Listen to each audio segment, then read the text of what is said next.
Maverick News, the antivirus program for your mind. And now, the Freedom Reporters.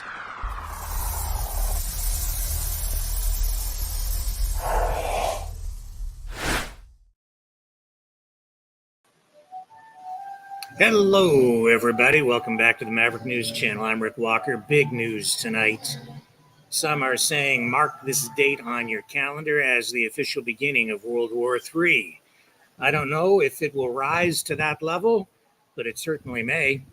We have a situation where Iran has launched drone and missile attacks directly against Israel, apparently in retaliation or revenge for the attack against its consulate in Syria about a week ago, where we saw at least a couple of generals and some other high-ranking military officials killed. It was an unprecedented attack then, and it is an unprecedented retaliation now. Israel never actually formally claiming responsibility for that attack on the consulate. You can draw your own conclusions from that. But what's going on right now, very dangerous. A serious escalation, tensions at an unprecedented level in the Middle East as a result. We'll get into some details on this. Also, at least 7 people now dead in a Sydney stabbing spree at a shopping mall. We'll have some details on that for you.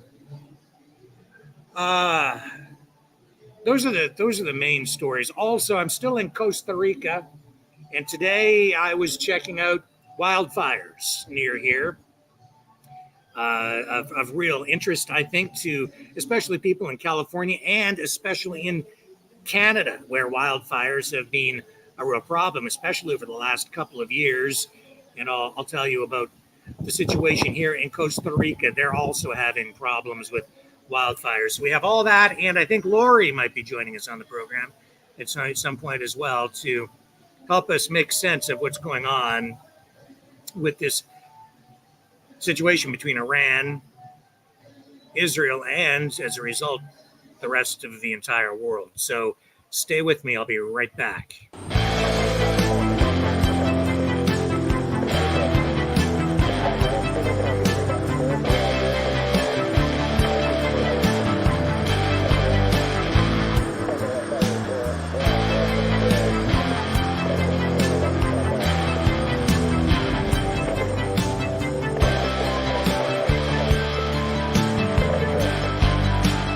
Maverick News. Fighting for freedom.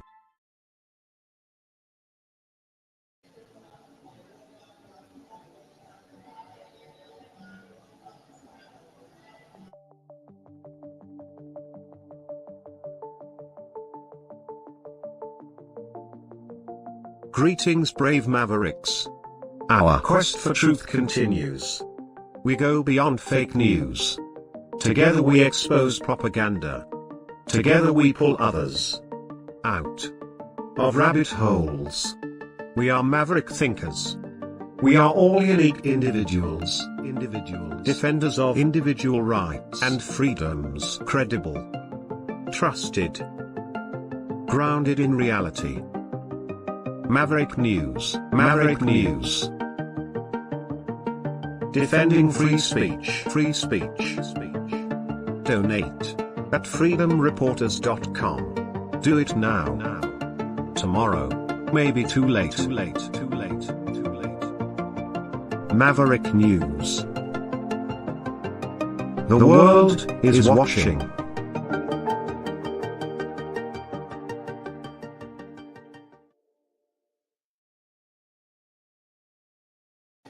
Okay, it's loud here. It's very windy. There's music that just started playing in the background. I will speak loudly, and you let me know if you're having any problems, and I'll do my best to cope with these less than ideal studio conditions here this evening. Hopefully, everyone can hear me okay.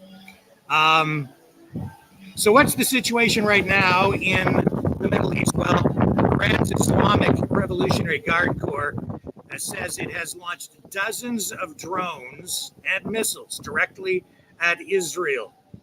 This is an attack that is likely to trigger a major escalation between the regional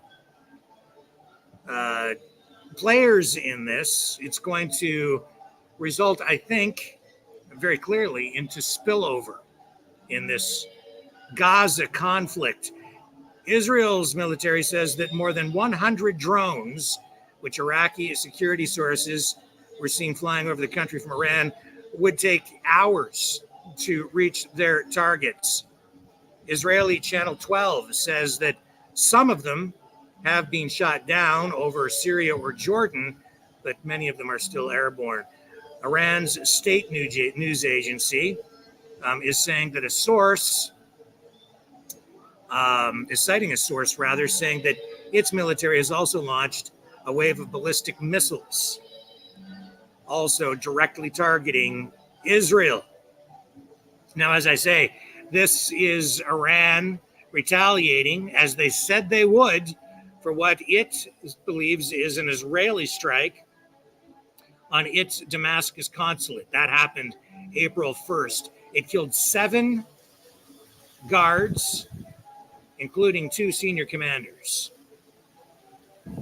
As a result, we've seen major escalation, tensions escalate in an unprecedented way. And this all, of course, stemming from the Gaza war between Israel and Hamas. Hamas, of course, backed by Israel and, by Iran. And it's been going on now for about 7 months with accusations of genocide being leveled at Israel. Israel saying that it is really a defensive posture, a response to the October 7th terror attack in Israel itself, and Benjamin Netanyahu under intense political pressure.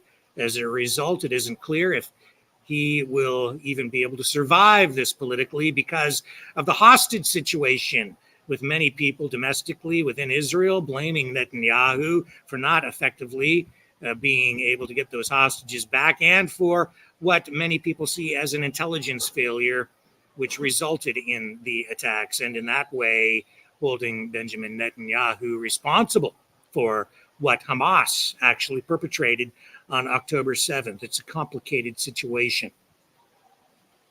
So this is a very serious, a very dangerous escalation, and many people speculating that it will result in the United States becoming more directly involved in this conflict. And we just heard, even yesterday, President Biden saying that his support for Israel, the United States' support for Israel, is ironclad.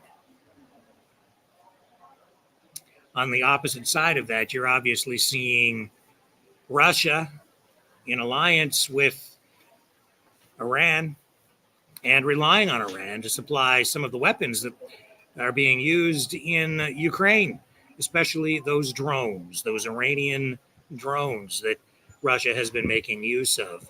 So there's a situation where Russia has really been forced into the arms of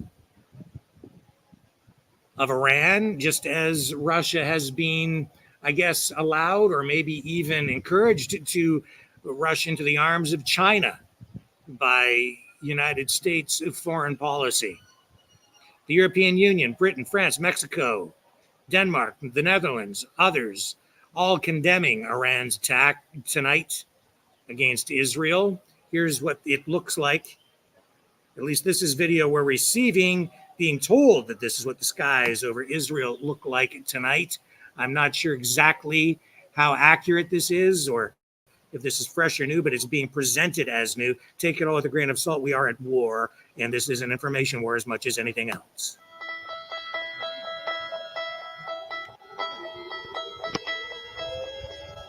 וואו.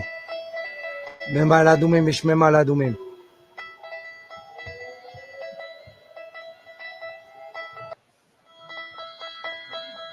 So we've been seeing video like that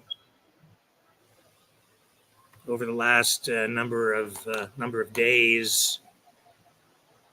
Israel's Iron Dome working overtime as Hezbollah also has been launching rockets at Israel, and the Iron Dome doing its job, taking those drones down. We're really taking a lot of wind here right now. Wind's coming up here again. Hopefully you can still hear me. It's a little bit difficult to operate here when the wind is up like this. Now, the IDF, the Israeli Defense Force, is keeping people in Israel informed with regular updates. This is IDF spokesman Rear Admiral Daniel Hagari on the current attack from Iran. Let me just get him queued up. I've got a statement from the IDF to share with you here tonight.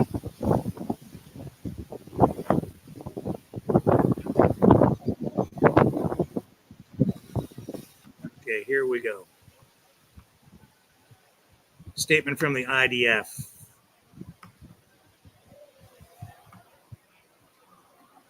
Has launched a direct attack Iran. from Iranian soil towards the state of Israel. We are closely monitoring Iranian killer drones that are en route to Israel sent by Iran. This is a severe and dangerous escalation. Our defensive and offensive capabilities are at the highest level of readiness ahead of this large-scale attack from Iran. Together with our partners, the Israel Defense Forces is operating at full force to defend the state of Israel and the people of Israel. This is a mission that we are determined and ready to fulfill. I will keep on updating you. Thank you.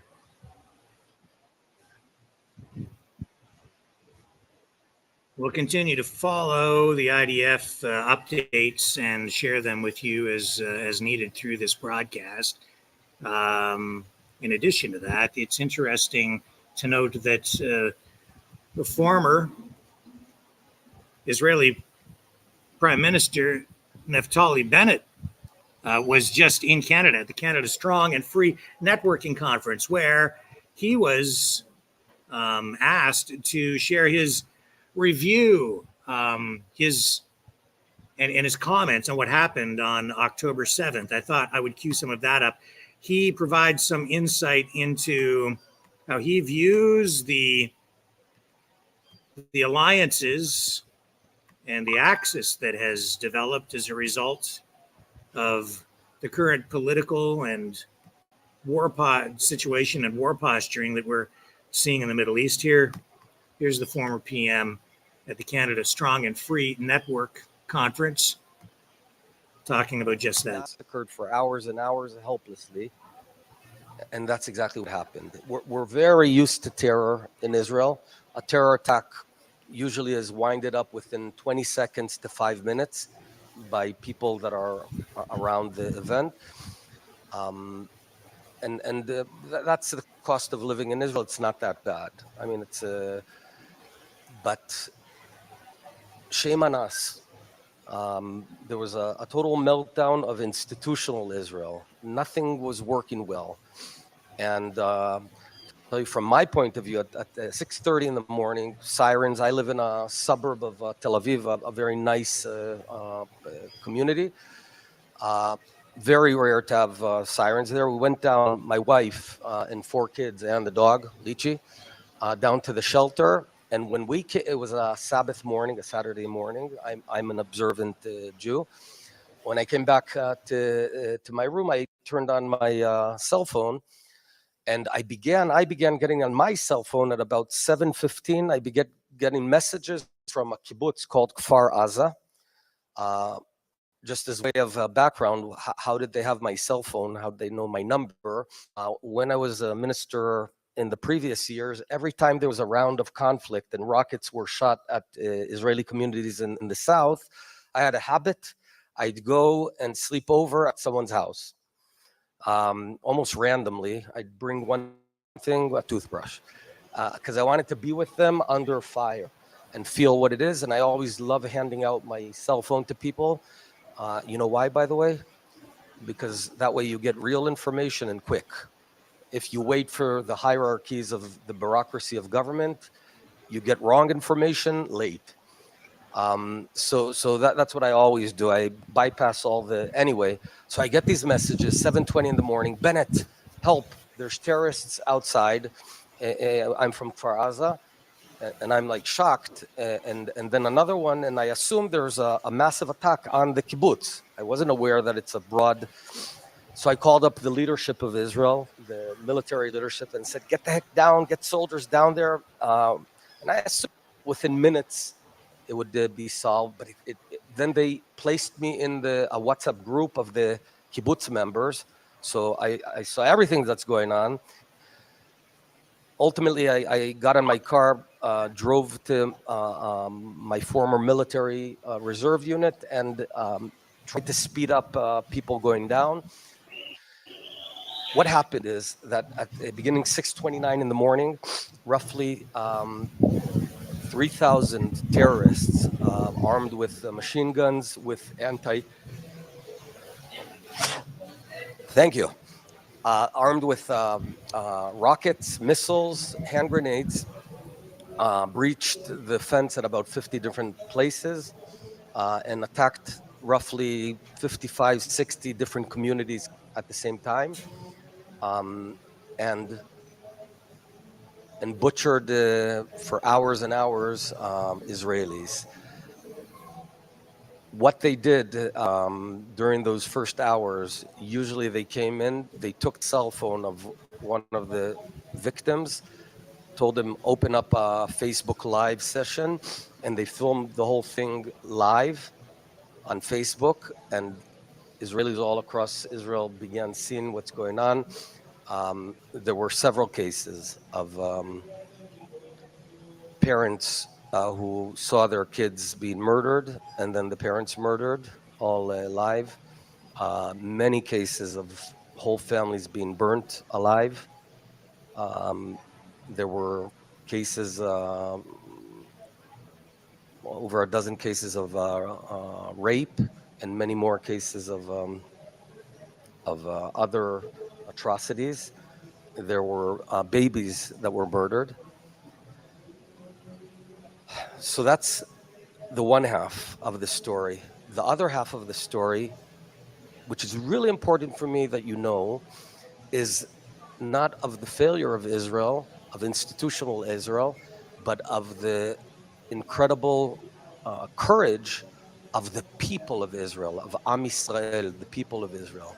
What happened beginning at about 7 in the morning, when the first people across Israel realized what's going on, thousands of Israelis got in their cars, drove down without anyone telling them to do it, without having any family members down there, and began fighting to fend off, on their own initiative, fighting those terrorists to beat them off.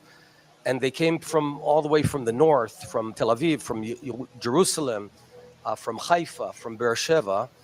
I spent the past few months talking and briefing most of them to learn lessons. So everything I tell you is not through media, it's from personal experience.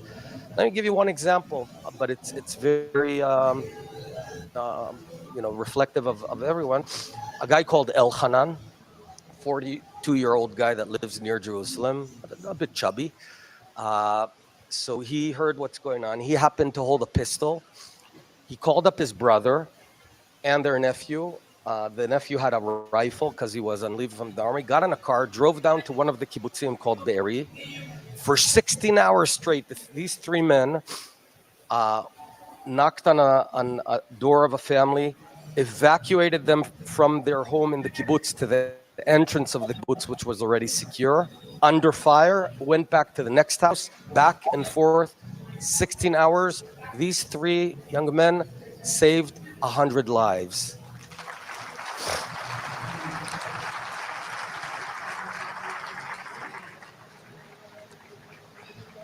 So Elchanan at 9 a.m. on Sunday morning, the following morning, he took a bullet and died.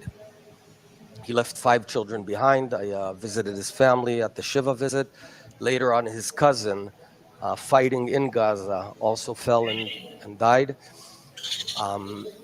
But this is what everyone was doing this. So there's dozens and dozens of these remarkable stories of people that no one told them to do it. You know, I was living in Manhattan on September 11th, like the Forrest Gump of disasters. So I remember rivers of New York citizens walking quickly northward away from harm's way. And I remember the firefighters going south and we all hurried them. That's only natural. People always run away from harm's way, civilians. But here, they saved the day. And by the way, I keep on saying young men and women, there's a reason. In many, many locations, young women save the day. And I have to admit, prior to October 7th, I felt that the military is moving too fast on putting women in all the combat units. I thought it was, too quickly. I was wrong. The women kicked ass. Let me tell you one story, if I may. One story, just a 21-year-old girl that she visited my house about a month ago. She told me the story. She was a tank commander, 40 kilometers away from the area, and commanded a tank crew. She wasn't an officer, an NCO. So she heard what's going on, got on the tank. They dashed towards the fence, breaking all the rules, and identified one of the breaches, a central breach in the fence, and saw about 150 terrorists trying to enter Israel, and they blocked it, killing many, many terrorists. They saved 6 communities in the south. They just held it for about 12 hours. So, and now I was in awe. Her story took about an hour to tell me because I like all the details. Where'd you go then? When we finished, she said, I feel a bit embarrassed, but can I ask a favor? And I said, anything you want. Could we do a short TikTok video together? No, but that's the point. You see, we had written off the younger generation as a TikTok generation, and it turns out that it's the toughest generation we've ever had. Now, why am I telling you all of this? I'm telling you it because, to wrap up the story, a total bureaucratic governmental failure, including the IDF, but citizens saved the day.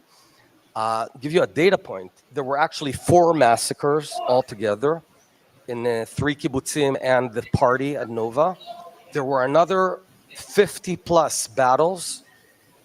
In all of them, usually 6 to 10 Israeli citizens, policemen and a bunch of soldiers, but about 6 to 10, managed to push off usually anywhere between 30 to 100 armed terrorists by raw courage and ingenuity, usually incurring 1 or 2 casualties. So many of these people lost their lives, but they prevented 50 other pogroms or massacres. And I'm telling you this for one reason, because there's sort of a cloud of depression.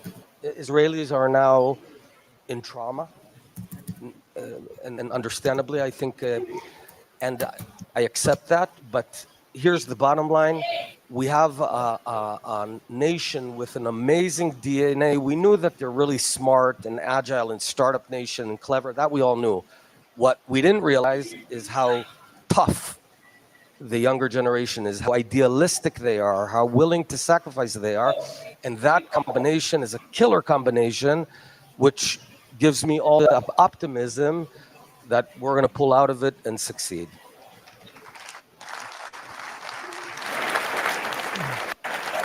And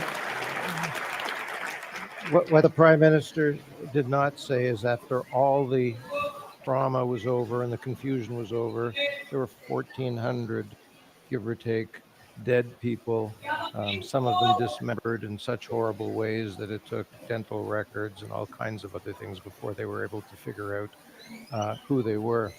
The other thing that, especially if you look in the press these days, people forget about the hostages. There were 240 hostages taken. 100 have been returned. Um, I've also heard some horrible stories about the treatment of the hostages.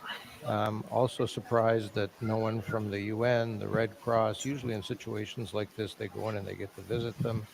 So, what can you tell us about the hostages, the ones that came back, the stories, and hypothesize on what the ones that are left are going through?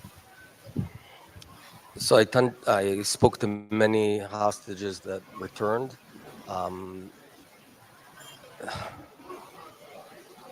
there's significant sexual abuse of the hostages, and unfortunately, about quarter to a third of the hostages in their custody have been executed, just point blank. The Red Cross is not given any access. And obviously, all the pressure is on Israel all day because we're the bad guys. Um, time is running out. We have to operate quickly. Yeah, hostages are, and just the other day, Israel asked Hamas to provide the names of the 40 hostages they might want to trade, and they couldn't come up with 40 names. Right. We know, I don't want to elaborate on the intelligence sources, but we know it's hell. They're going through hell as we speak at this very moment in all kinds of rooms and across Gaza. The worst imaginable atrocities.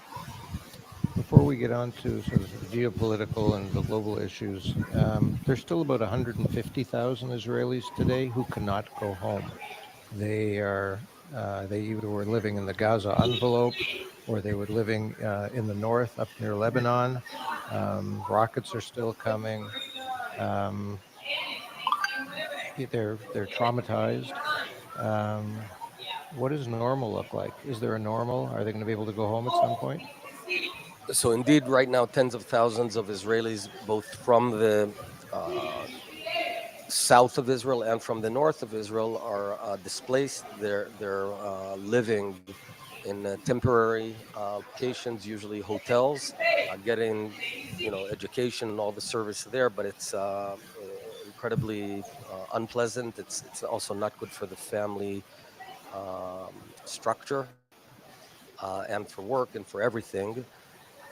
What we need to do and what I would do, I would try and not fight two fronts in parallel. I would focus on wrapping up Gaza, and we'll talk about what that means.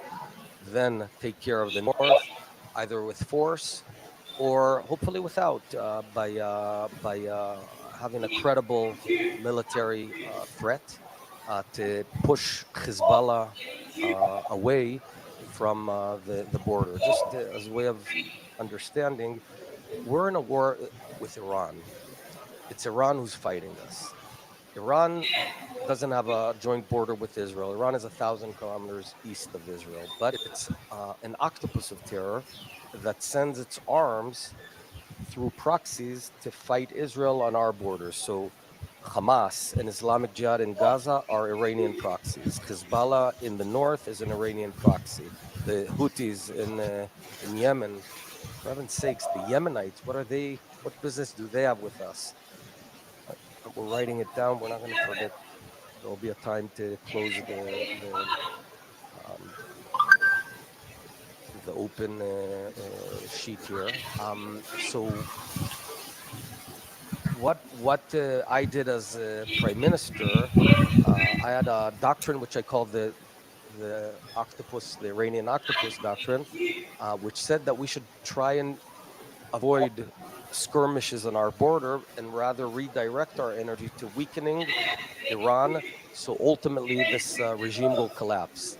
and it will. And can I elaborate?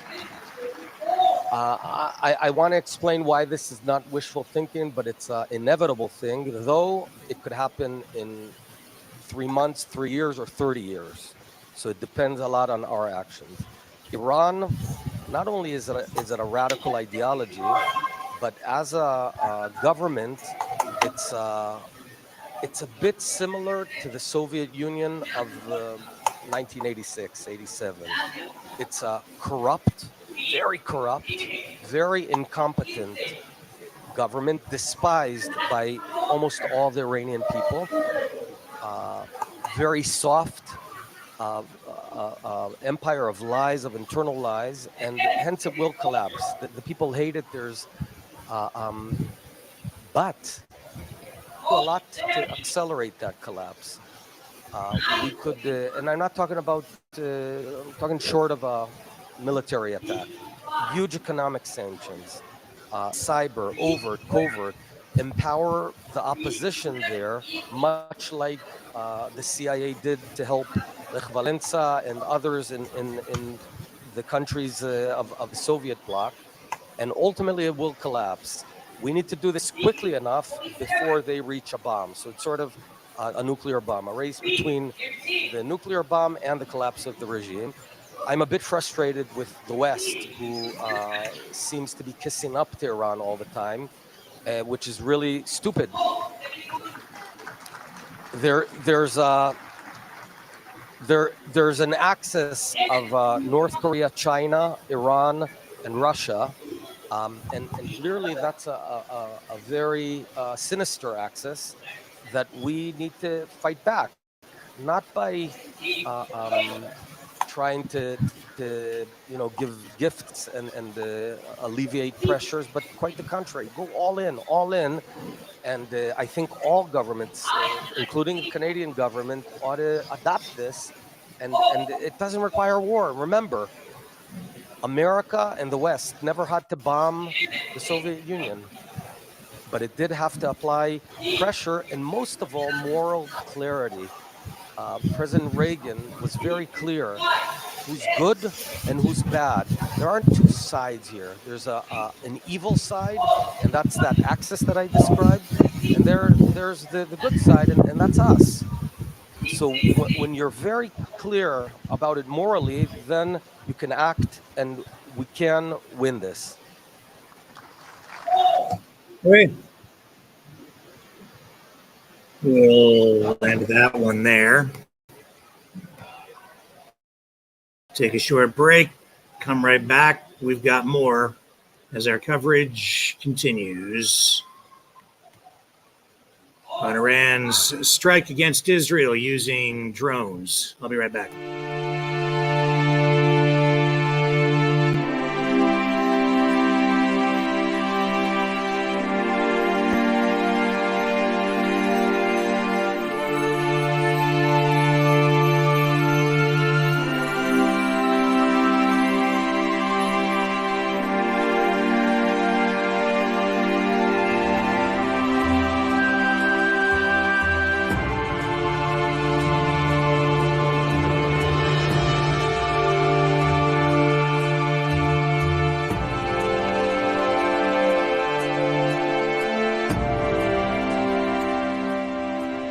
Maverick News.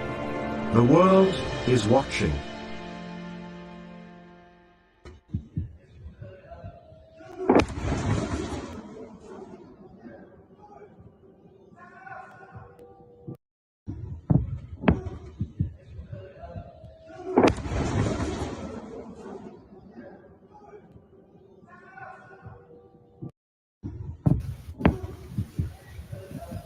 What you're looking at here is video that is reported to be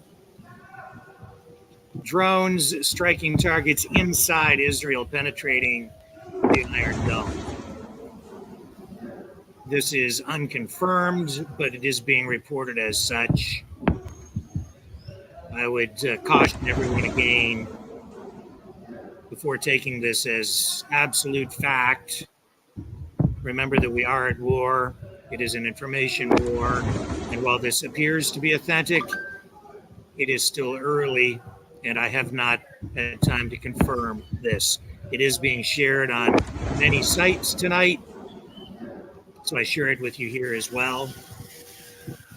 This is, again, footage which is said to be drone strikes inside Israel, drones from Iran penetrating the Iron Dome.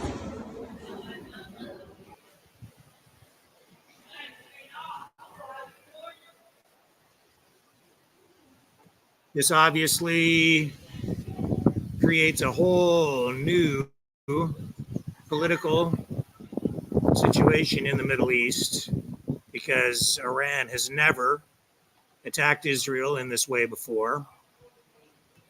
We know that the United States has been moving more military assets into the region. We know as well that people are being advised not to travel to Israel or the Palestinian territory. Travel advisories being issued by Canada and the United States and many other countries as well. Also, all of this happening as Israel or an Israeli affiliated ship has just been seized by Iran in the Strait of Hormuz. This was a ship owned by MSC, commissioned, I believe, by Israel. Further complicating things, these kinds of ship confiscations, not unusual between these adversaries. Even the United States has seized ships, has been accused of piracy in that way. Well, of course, the countries seizing the ships always say that they have some justification for doing it, and such is the case tonight. Now, none of the people operating that ship, the Aries, as it is called, are actually Israeli. They are from a variety of different countries, including Pakistan. I can't remember all of the different countries, but it's a multinational crew, and none of them are actually Israelis. It's actually a Portuguese flagged ship. It had been commissioned by a company in Israel. So MSC leases the Aries from Gortal Shipping, an affiliate of Zodiac Maritime. And it's Zodiac is partly owned by Israeli businessman Ayel Ofer. So all of these things get to be rather complicated, and Israeli Foreign Minister Israel Katz has accused Iran of piracy, of course. Further complicating things tonight. World War III. We just heard the former Prime Minister of Israel say that he wouldn't want to fight on multiple fronts. Of course, Hezbollah has been launching rocket attacks, trying to penetrate the Iron Dome since the beginning of this conflict. And whether Israel likes it or not, they certainly have a war on multiple fronts now, tonight. That's the new reality of this situation. And make no mistake, this will escalate now. It just did. Let's see what else we have on tap here for you. What else can I share with you this evening?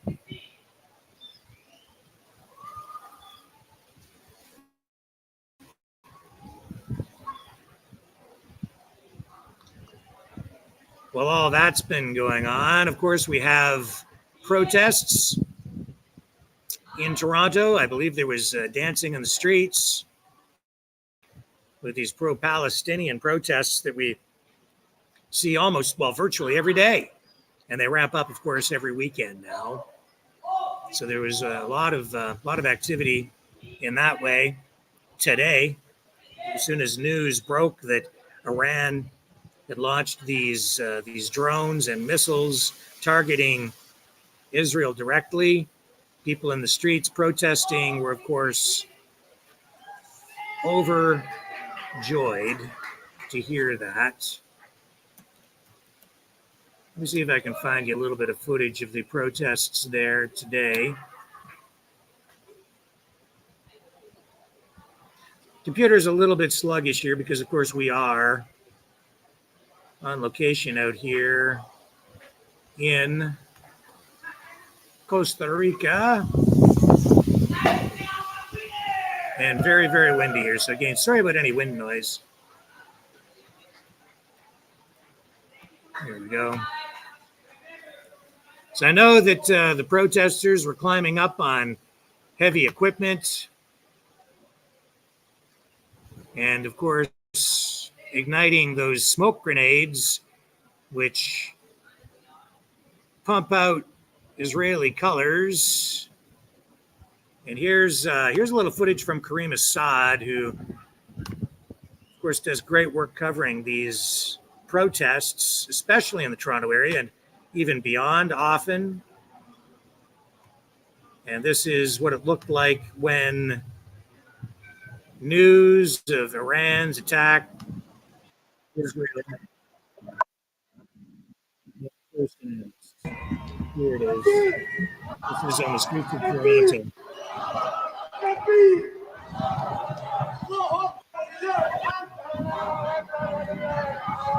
This comes as a direct response to the bombing of Israel to Syria, Iraq, Palestine, Lebanon. Israel has bombed multiple countries. Everyone, I would like to make a quick announcement. The Islamic process to bring this announcement. The Islamic Republic of Iran has just sent tanks of drones towards Israel.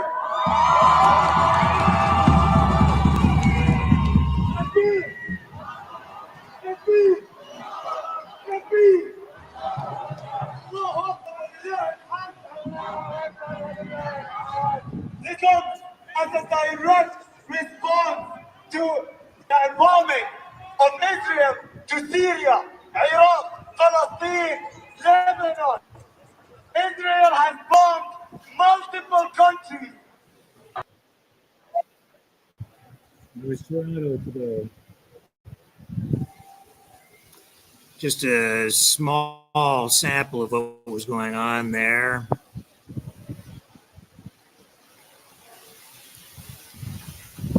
And I suppose what we can do here now is maybe move on to some of the other stories of the day, because we do have some other important things to report here this evening. There was a stabbing rampage at a Sydney mall in Australia. Left at least 7 people dead, including the attacker. A variety of reports coming out of here, and a little bit difficult to, again, at this point, assess absolute truth on some of this stuff, because some asserting that this is a terrorist attack, well, and possibly perpetrated by a Muslim. Other reports coming out saying just the opposite, that it isn't terror, and yet another report coming out trying to suggest that the person responsible is actually Jewish. As you can see, here's the headline: stabbing rampage at Sydney Mall leaves at least 7 people dead.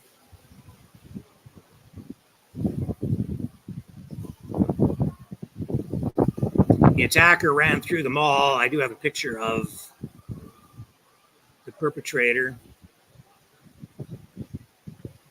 One of the victims was a baby, stabbed with a knife, approximately a hunting knife, approximately 30 centimeters in length.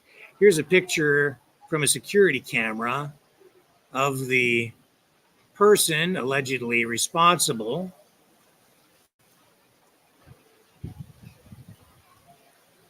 That's what the guy looks like. Some reports identifying this person as a Benjamin Cohen. Again, I have not confirmed that.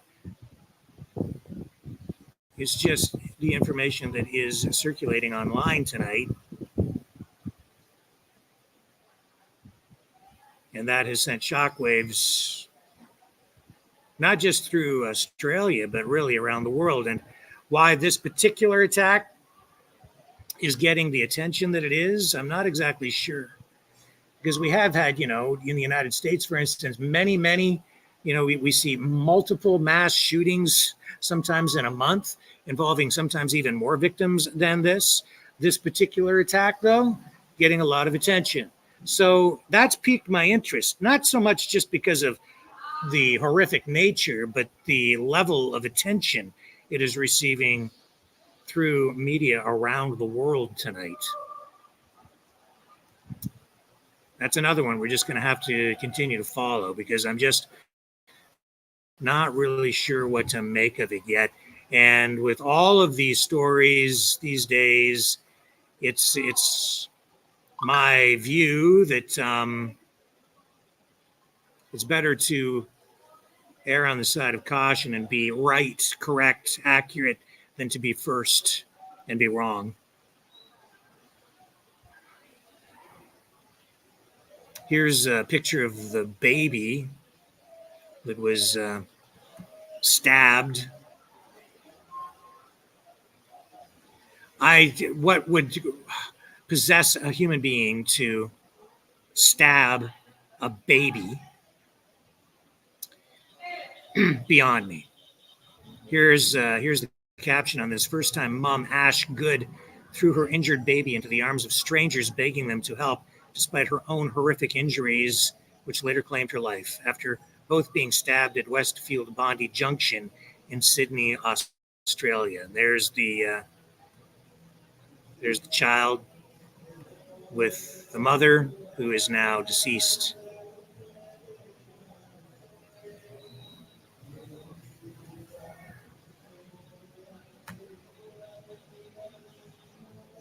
Give it time, and we'll find out. Well, we'll get more information that should get us closer to the truth.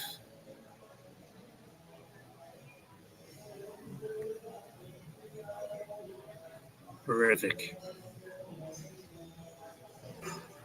So we're still following that. And let me take a little break here. We will come back on the other side and get some information on these wildfires, which I'm sure you can relate to, especially if you live in wildfire-prone areas like California, or pretty much anywhere in Canada these days. Everybody's tuned right in to the situation with wildfires. I will be right back.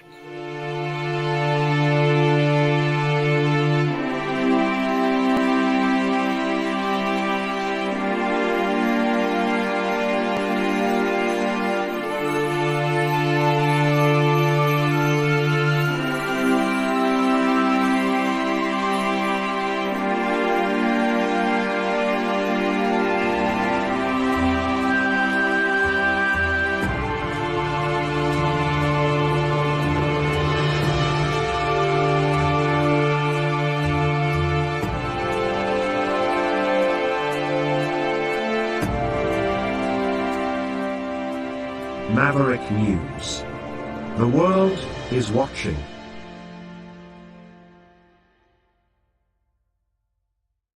The information war is raging. Truth without integrity is worth nothing. Maverick News. Because those who have power and those who seek it must be held accountable. The world is watching. Join our family of truth seekers. Donate today and add your voice to the chorus of Maverick Knights. Donate at maverickdonations.com. Truth. Integrity. It's the Maverick way.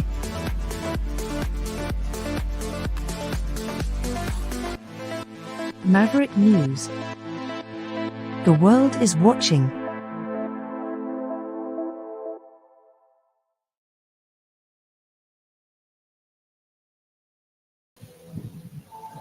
Okay, I'm back. And okay, so here I am in Costa Rica. And, you know, today I went out and I was checking out these wildfires, big forest fires that have been a problem, especially up in the hills, not far from where I'm at. This is about a half an hour outside of Liberia on the coast. And of course, this will be of note to people back home because we've had such problems with wildfires. We're just coming into wildfire season in Canada. We had the worst wildfire season, forest fire season on record last year. The smoke was so bad that it reached New York City at times.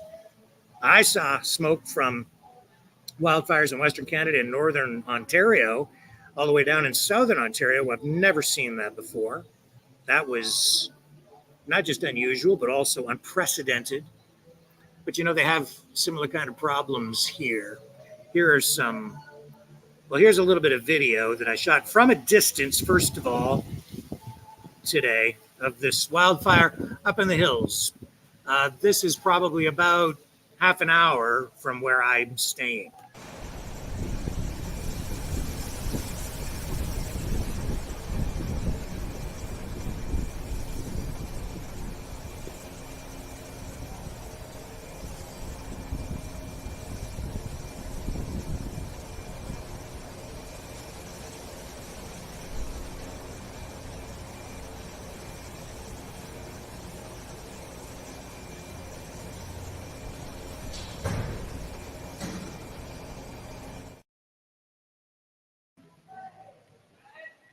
So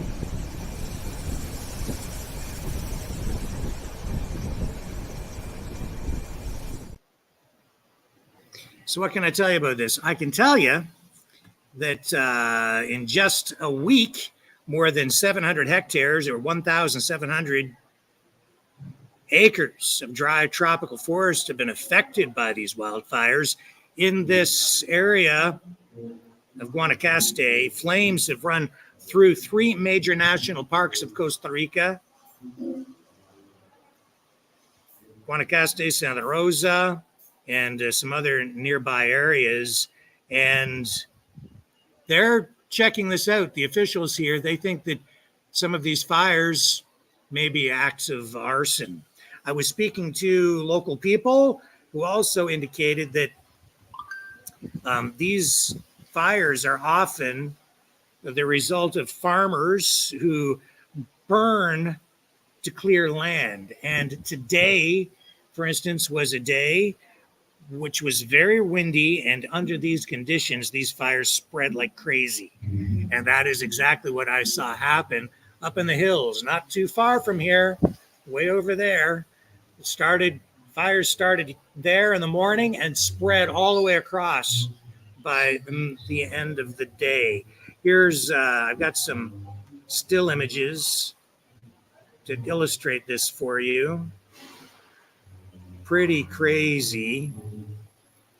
Here's an image. So you can see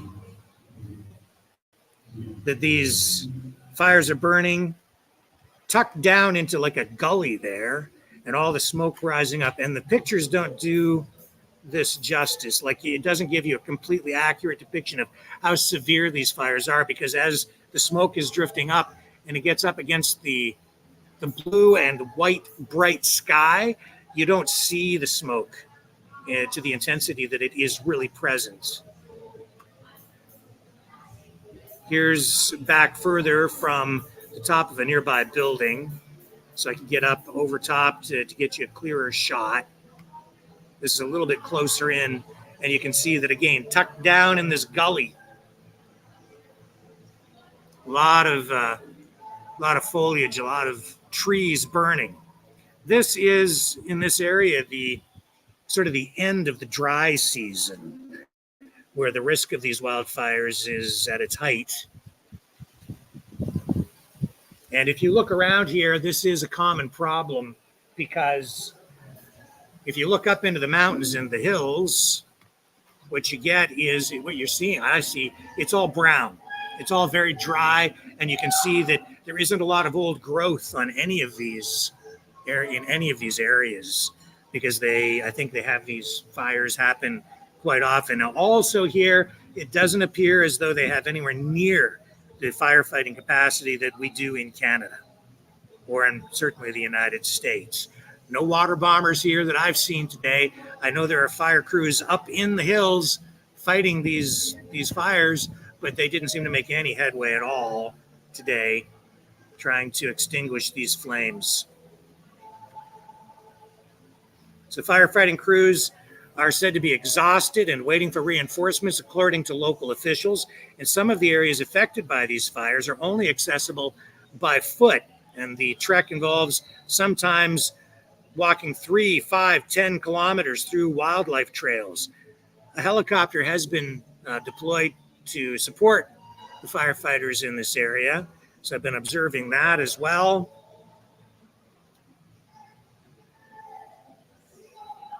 And emergency crews, even from a real estate developer in this area, have been deployed. So you've got a lot of volunteers going in there to help after receiving proper instruction and some training.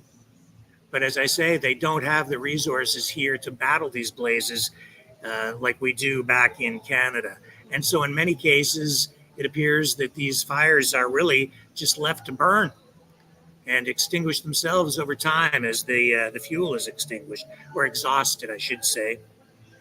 So a significant portion of the Horizon Botanical Research Station is being threatened by these wildfires, and at this station, native plant species are cultivated and protected for reforestation efforts. And the firefighters have therefore been working diligently on surrounding that area with new fire breaks. But these drought conditions in this region, they're forcing the crews to fight the wildfire mostly with hand tools and heavy equipment. In some cases, they don't even have water. So it's a totally different scenario here. And again, this gives me some indication of what life is like here. Nobody here really seems concerned. You can see where I'm at right now. I can see smoke often, on the horizon here away from me. And nobody seems to be fazed by it at all. I was thinking, all it would take is for the wind to carry some of those embers over here and set some of these buildings on fire, but it doesn't seem to be too much risk of that at the moment. And people, a lot of them, just even oblivious, just walking around, not even paying it much mind. But it is a serious problem, and it just shows that, I guess, as much as it's a problem back home in Canada and parts of the United States, where we have these wildfire seasons and a lot of damage done, we're not the only ones who are battling these kinds of problems. They struggle with it here as well. Let me take another break. I'm going to just check some things, see if I can get the most up-to-date information on this Iran attack on Israel tonight, and I'll come back and join you on the other side. Hello, world. Are you awake?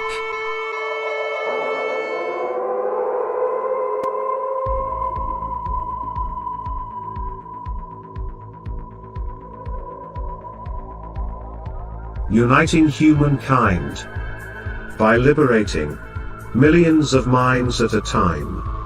Maverick News. The world is watching.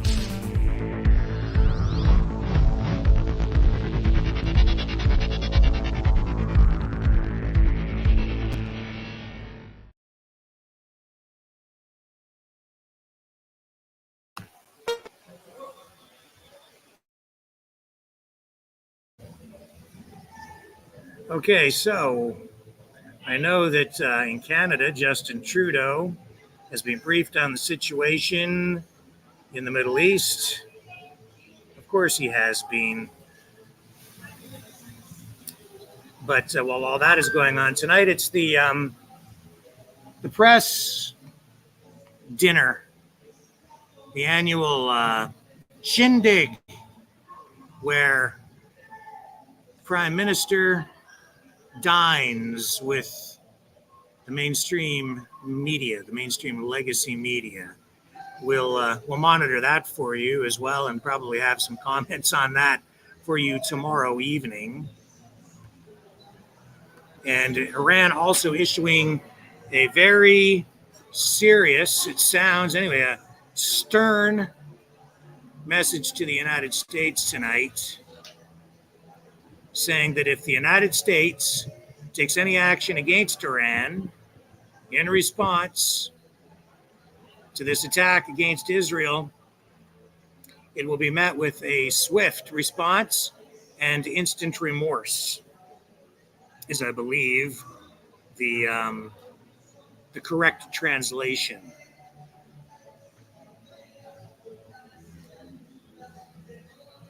So that's where things stand tonight, folks. Yeah, and I thought Lori was going to join us on the broadcast here tonight, but so far no sign. So that's unfortunate. I'm sure she could have contributed greatly to the conversation tonight, but that's okay. That is okay. I think that's about it. Let me just double check a couple of things here.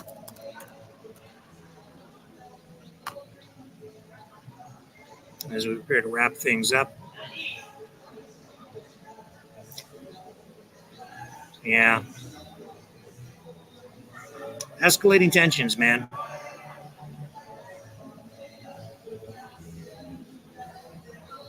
And so I'm not sure. I've not been able to confirm that those drones actually did strike inside Israel. I would take that video with a grain of salt. That video that I showed you. It's okay to look at it, but keep in mind that it could be entirely fabricated. It could be old recycled video. It's hard to tell exactly what was hit in a video like that. And there's a lot of propaganda out there. So until we get some confirmation and some solid evidence to show exactly what might have been hit or wasn't hit, then I'm going to reserve judgment on anything that we're even presenting to you here tonight in terms of video or images that we're curating off social media. Now, also, what can I show you about? Let me see what's going on in with these freedom protests, shall we? The Axe the Tax freedom protests ongoing at many locations across Canada. I think some of them, bigger than others, and still not generating the numbers that the people involved would like to see. That much, I think, is fairly clear. That being said, I think some of these protests where farmers have been involved have been actually quite successful, depending on the locations. Out in Alberta, we've seen a petting zoo set up. True story. Not making it up. Not making it up. Yes, they did. They set up a petting zoo. Farmer came out. Now, what am I seeing at that location? I'm seeing, hard to tell, maybe 20, maybe 30 vehicles, including trailers, etc.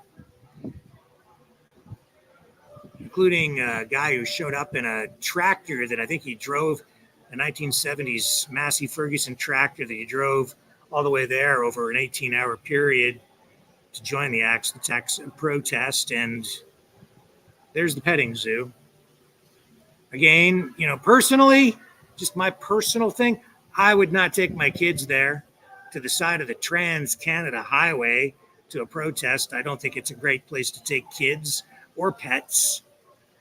In this case, I don't think these ducks and geese and goats are probably going to care that much, but just, okay, let's set up a petting zoo.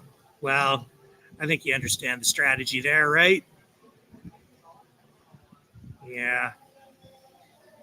Oh, there they are, the protesting critters out at the side of Highway 1 and where Highway 22 junction meets at the Petro-Canada rest stop.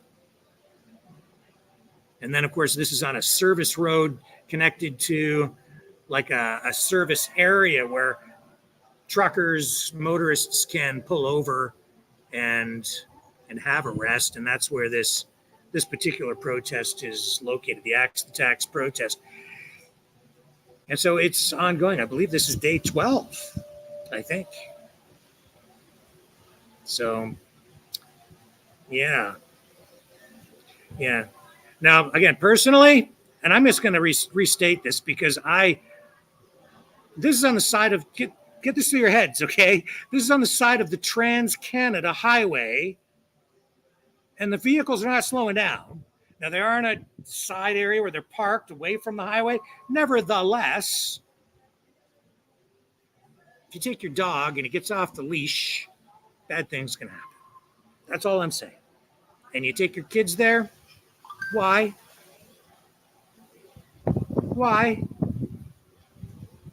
It's just my thing. You want to go protest, you know. I'm not going to tell anybody what to do. I would not take my kids to the side of the Trans-Canada Highway, petting zoo or no petting zoo, for a protest. But hey, we all have to do what we think is the responsible thing to do. That being said, press gallery, dinner, speeches tonight. We'll see what JT has to say about the carbon tax during his address, his speech to the media this evening, and we'll pick it up tomorrow. I was supposed to join Lori for Strange Bedfellows tonight, but I understand the program has been preempted, which is okay because I'm way down here in Costa Rica. I was not going to be able to join her. I have family stuff that I have to take care of here, important family stuff tonight, and so unfortunately I was going to have to pass on joining them for that broadcast tonight, but it's preempted anyway because of these new developments in the Middle East. So I'm sure that we'll get back to that another evening. And I will continue to monitor the situation in the Middle East through the evening. If something really significant happens, once I wrap up with this family stuff, I'll be monitoring. And if I need to, I'll come back on and alert you guys, let you know what's going on. Right now, we are up to date. And with that, I am going to wrap things up here on this April 13th, 2024, a date that we should probably remember. Mark it down. It may be one of those days that, you'll remember for years to come. Where were you when World War III officially broke out? Some people viewing the developments today with that level of gravity. Will it rise to that? I hope not.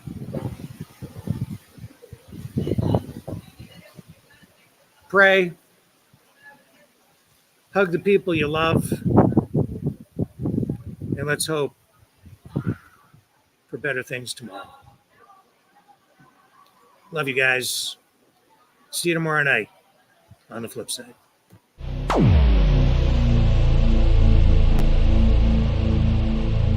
This has been a Maverick Multimedia production.